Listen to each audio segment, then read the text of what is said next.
আসসালামু আলাইকুম দর্শক, দেখুন আমরা আজকে আমাদের 5 দিন বসি চীন হাঁসের বাচ্চাকে কীভাবে ওষুধ তৈরি করতেছি। মানে এই যে লাইসোবিট, এটা দিবেন আপনারা, এটা দিবেন। এটা হচ্ছে এটা 10 গ্রাম থাকে প্যাকেটটায়। এই যে লাইসোবিট দেখেন, এটা 10 গ্রাম থাকে।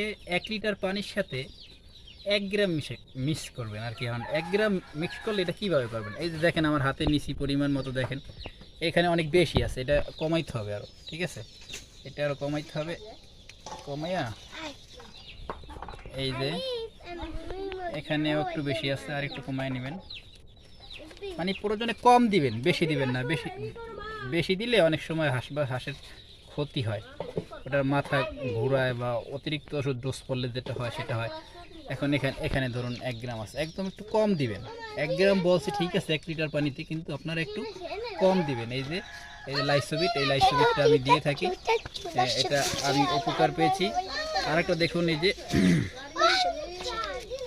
এই যে পিফ্লক্স বেড, পিফ্লক্স বেড, এটা দিবেন। পাতলা পায়খানা টানা থাকলে এটা দিবেন।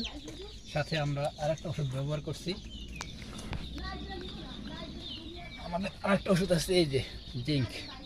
জিঙ্ক এটা দিয়েছি। আমার বাচ্চাগুলো মাশাআল্লাহ সুস্থ আছে এবং প্রচুর খাবার খায়।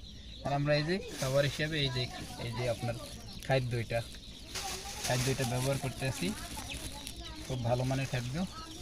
আর এই যে আপনার পানির সাথে আমরা এখন এটা মিশিয়ে দেবো, এই ওষুধটারে মিশিয়ে দেবো। এইভাবে করে খাওয়াবেন, তাইলে আপনাদের চীনা হাঁসের বাচ্চাগুলো ইনশাআল্লাহ সুস্থ থাকবে।